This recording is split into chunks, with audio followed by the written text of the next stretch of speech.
You guys, the bull market insomnia has hit me the last couple of mornings.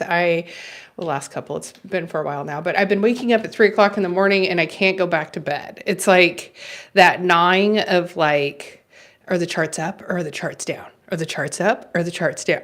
So, anyway, the euphoria I feel like is so close, it hurts. So, anyway, good morning. Thank you for hanging in there. Hello, my friends that are in the chat. Hello, DJ and Brian. Hello, Blocky. How are you, my friends? I will not tell that you are cheating on J Chains right now, even though you're probably in his chat too. So, I made my own coffee today because the charts are down and we are saving our $6 from Starbucks. So we're hitting the Keurig today. All right. All right. Stuff is choppy, you guys. Actually, I'm not surprised. I did think we were going to go up today, though. So I was a little surprised that we are down. Bitcoin is at 103, and we topped out at all-time high right before the inauguration at 109. So we are down just a little bit.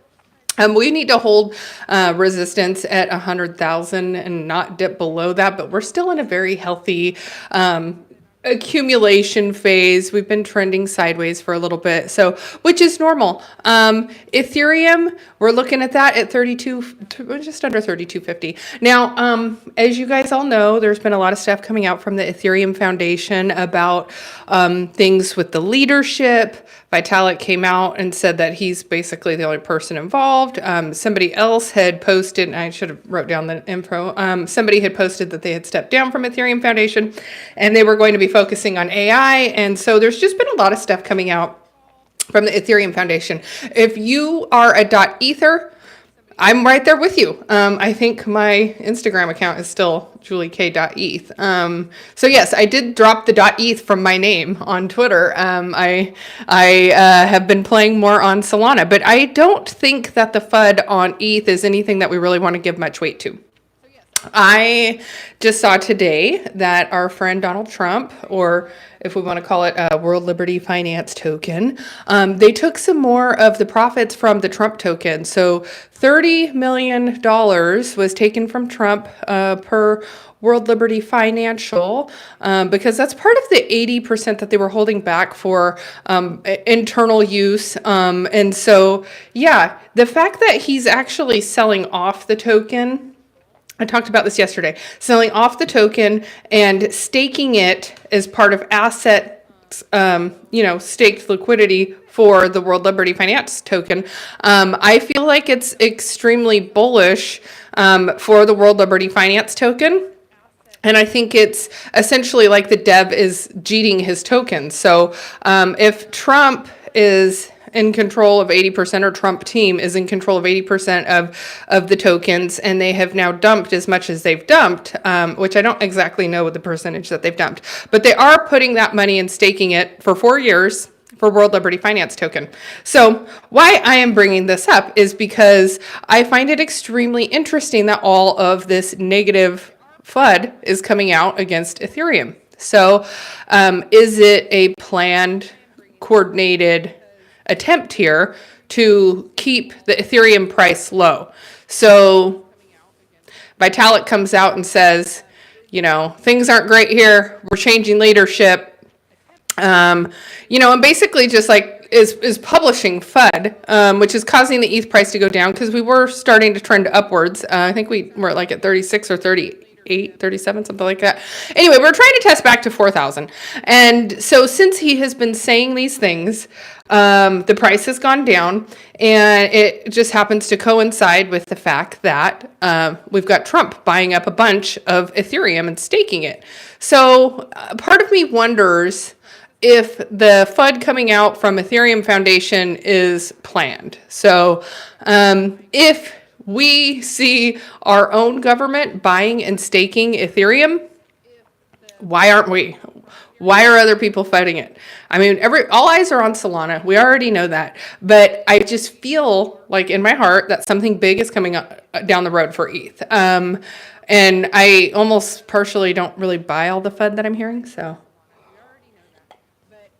we've seen this game before, you guys. We've seen this game before. They pretended like they didn't like Bitcoin, and now they love Bitcoin. And so if you look at what's going on right now, in fact, I'll jump to it. I was going to keep going over charts. Actually, let me finish going over charts. So ADA, it's at 99 cents. It finally dipped below $1.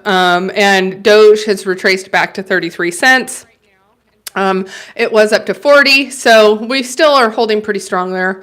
A couple of the other ones that I'm on, my Pepe chart. You guys, I have a pretty big bag of Pepe, and I'm actually really sad because that one just keeps going down and down and down, and I purchased a little more. And I still have a little bit of liquidity. If it keeps going down, I'm going to buy some more.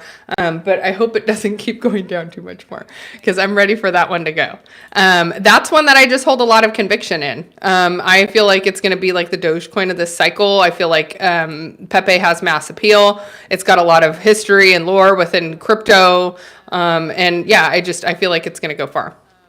So anyway, lots going on with the Davos World Economic Forum conference that's been going on. And so as of, we just recently had some news come out that the BlackRock CEO Larry Fink appeared in an interview and was talking about the price of Bitcoin climbing to 700,000 per coin. So we have heard from our friend, oh gosh, Kathy, what's her name? I'm blanking on it.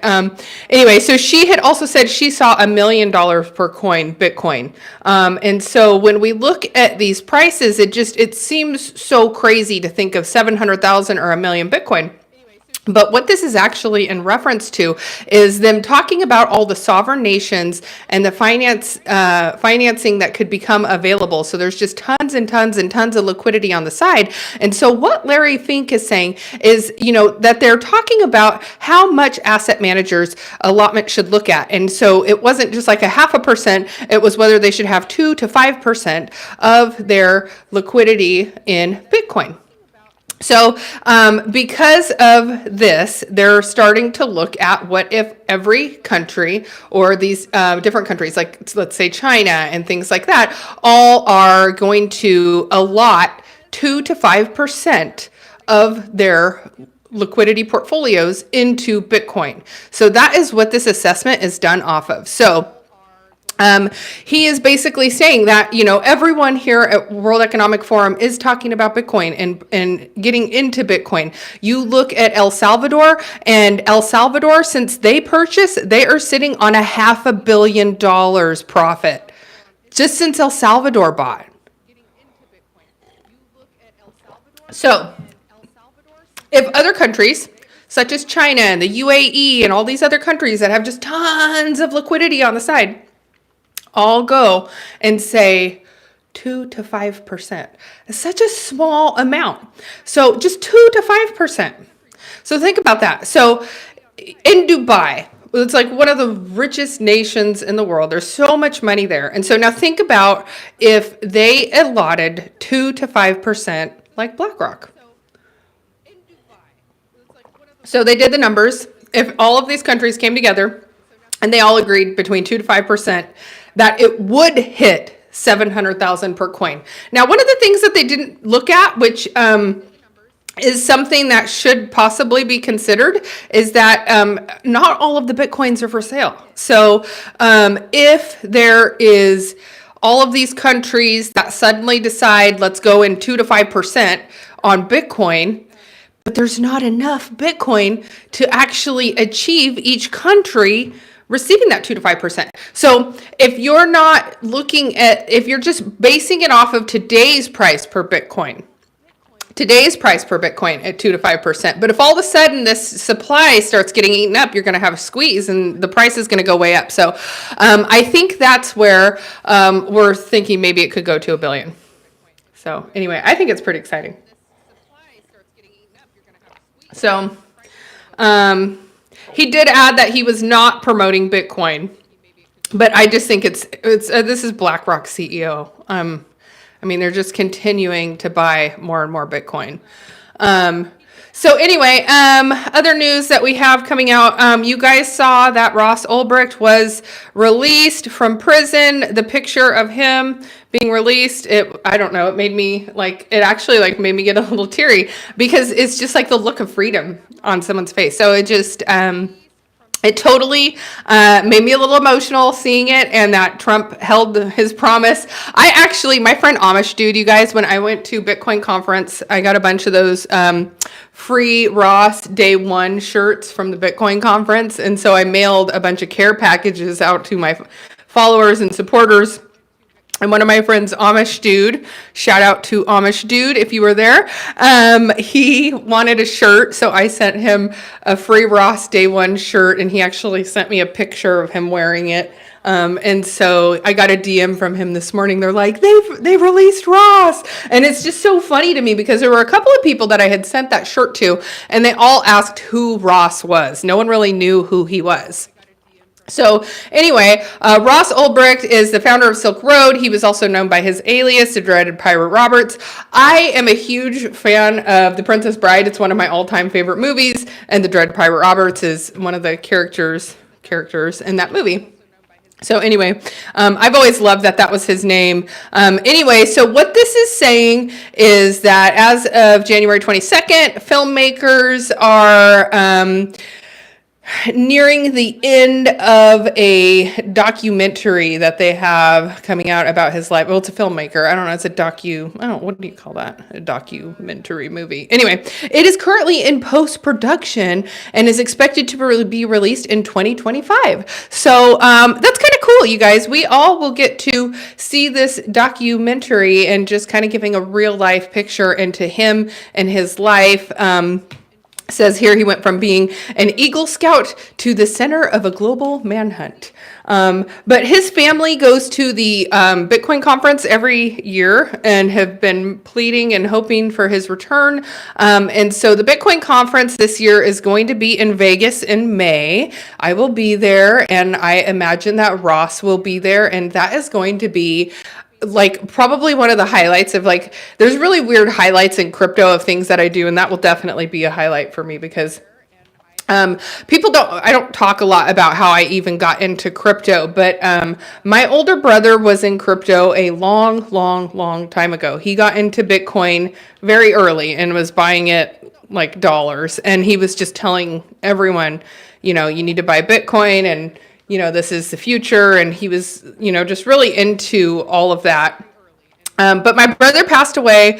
It'll be 11 years on the 29th of this month. So that's how long ago my brother passed away. So I've known about Bitcoin since, 11 years ago, however long that is. But I didn't know how to buy a Bitcoin. He would just talk about it. And I'm like, wow, my brother's so smart. But I didn't know what to do or where to go. I just knew it was internet money, magic internet money. So anyway, this is kind of something that feels special for me. I'm definitely excited to catch this documentary. And yeah, I mean, the fact that he was known as the Dread Pirate Roberts is just funny to me because, like I said, the Princess Bride was one of our favorite movies growing up. So anyway, and my brother's name was Robert. So, anyway, so Bitcoin, it's very special to me. I feel like my mission and my career in crypto, because I have a job, I work with Gokhshtein Media, and I consider myself like a crypto correspondent. Live streaming isn't something that normally came natural to me. I just wanted to get, I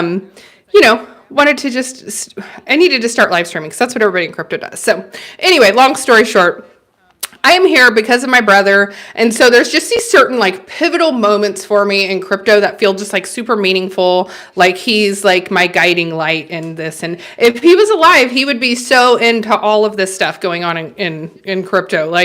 When I was buying NFTs, it sounded crazy. And yeah. Anyway, so I know that this is stuff that he would be super interested in.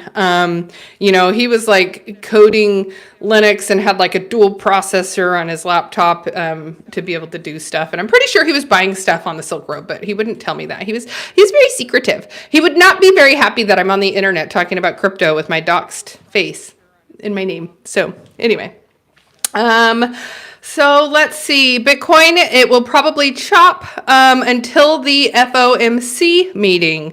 So the analysts are expecting us to have a little bit more chop until this next meeting. So as long as I was saying earlier, as long as we continue to hold this $100,000 support, just under 110. We're going to be trying to retest new highs. But anyway, just keep an eye out for that FOMC meeting. Thank you. I think that's pretty much it I have for the news today. I felt like I wanted to talk to you guys about something else. But yeah, we've joked a little bit about being in the banana zone, but you guys, we're not in the banana zone yet. We are not in that euphoria state of the market, but I can feel like it's like almost there. And I think that's why I'm having trouble sleeping now. So if you guys are new here and you're just listening to me ramble, my name is Julie Kinnes. I stream and talk about all things crypto, news, updates every day, and I drink lots of coffee. So if you are new here, smash a subscribe. I come on here every day. And I'll probably, so Friday, I'm going to do my regular live stream here, but I will be joining Leslie from Gokhshtein Media, and we're going to do just like a recap of all of the fun stuff that we did last year traveling around. Talk about some new exciting stuff that we have planning for this year. But yeah, super excited. I think I told you guys my first event is going to be ETH Denver. I just confirmed that. So I will be there doing interviews, meeting people, creating content. A lot of the content I like to make is just interviews and getting to know people. And actually, one of my most popular interviews was done at a conference at NFT NYC with my friend Slum Doge Millionaire. Shout out Slum Doge. If you guys know him, he's fantastic. He's wonderful. If you don't know him, you should get to know him. He has a documentary that's available on YouTube, and I think it's actually available for free now. But I had paid for it, so I own a copy of it. But it's called This Is Not Financial Advice. So you can look it up on YouTube. This is not financial advice.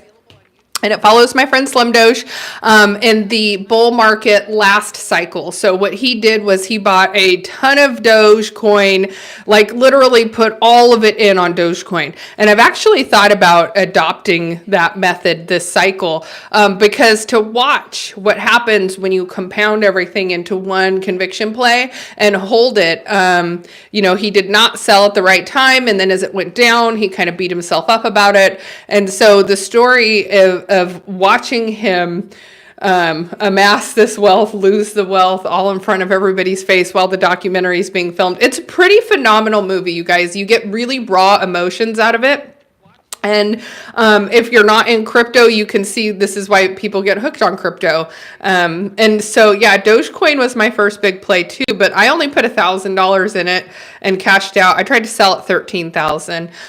So you could see if I would have had 10,000, it would have been like 130,000. If you'd had 100,000, it would have been over $1 million. So you do the math and you start to look at like what you can do to compound and get just a higher amount. Because rather than having 200 on this coin, 200 on that coin, 200 on that coin, you're just going to get a bunch of little amounts and you're never going to see like enough to go like, oh, I need to sell that. Whereas if you take those little 200s and add it all up to 1,000, then now you've got yourself a bit of a mover. So you want to try and, consolidate some of your plays and not have so many, because too, you want to like look at like, what are you trying to do? What are you trying to accomplish this cycle? If you're just straight DCA and I just want to continue to buy and accumulate and I don't care about tops and bottoms, that is a strategy. But if you're like me and how I'm wanting to do the strategy this cycle, because I was doing that the last cycle, DCAing in when it was high and trying to DCA in while it was low. And, I just watching it go down, it's just like it broke my heart a little bit, like trying to DCA into something while it was going down. So I personally don't like that method. So I'm more of a risk taker for sure. And so, yeah, I do have some risky plays. Like Pepe was considered risky. I don't know if you'd still consider Pepe risky. It's got a $6 billion market cap right now. So it's one of those where I can put a lot in it and I know not one person's going to sell and rug the chart. So I feel fine if I fall asleep and, I've got 10 grand on it. So, yeah. I think that's all, you guys. The market is still down. Solana is currently trading at 265. We had a high today so far of 271. We are not getting a bunch more news on the crypto front today. So today was a little flat compared to yesterday. I am still on my Trump coin. And I think I told you guys I sold Melania at a loss. I sold that as a loss. Oh, Jupiter. If you guys have been messing around on the Phantom wallet, the Jupiter claim is today. I went in and claimed I was a tier 6. So I'm not a total degenerate, but I was not, I did receive a little something for all of my degenning over the last year. So yeah, I claimed my Jupiter claim and I swapped it straight for Solana and I ended up with $160. I think it was $160. So we'll see. I could regret it. Jupiter could go up and, but all I know is from the past, typically you get an airdrop and it will peak and then it goes down. So yeah, I sold that puppy. So anyway, whatever, love from India. Well, hello, Shorts. I am sitting here rambling about crypto.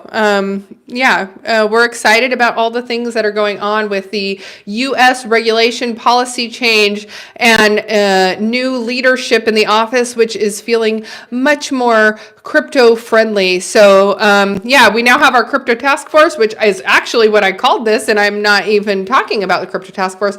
So our good friend Hester Pierce, who has been a strong proponent of crypto for quite a while, has just been appointed to the head of the crypto task force. Our good friend Brian Armstrong, he is also going to be on that crypto task force. And so, yeah, it's going to be laying out the framework and regulations that will be put into place so that people feel confident in operating within the ecosystems, operating businesses, putting their hard-earned money, liquidity, and things like that into crypto. So, and remember, the more safe crypto is, the more people will invest in crypto. So, for example, I was referring to the 2 to 5%. If these country nations all start to put 2 to 5% of their liquidity in, then we're going to see 700,000 Bitcoin, which I don't know if you guys have noticed, but we went above 100,000, and between 100 to 110, people felt nothing with Bitcoin going up that much. So we're having $10,000 swings on Bitcoin. And people are barely batting an eye. So that's what makes me think that we're going to start to see these really, really big swings where all of a sudden another leg up of Bitcoin, instead of it being 10 grand, it might be 20 grand. And so if we all of a sudden start seeing these massive leg ups, which could be these big countries starting to buy 2 to 5% of their, investments into Bitcoin. So the money is there. The money is there. It's just whether the framework is put into place. I mean, look at Binance is not even in the United States, and we made CZ come back to the U.S. and report to the powers that be. So the U.S. adopting a framework and guardrails for people to operate under where they know that they're not going to be punished, because most people don't want to mess with the U.S. We made CZ come and report for prison. It's wild. That's not even a U.S. company, you guys. So anyway, that's all I've really got today. Bitcoin is starting to come back up. We're at 104,000 right now. We're at 104,000. So keep your eyes and ears peeled. I think we're going to have another rally on Friday. We might have a rally tomorrow, but I think we're going to rally on Friday. That's usually our go day. So if you guys are swing trading, I have told you before, Friday is the day to sell if you're going to swing trade.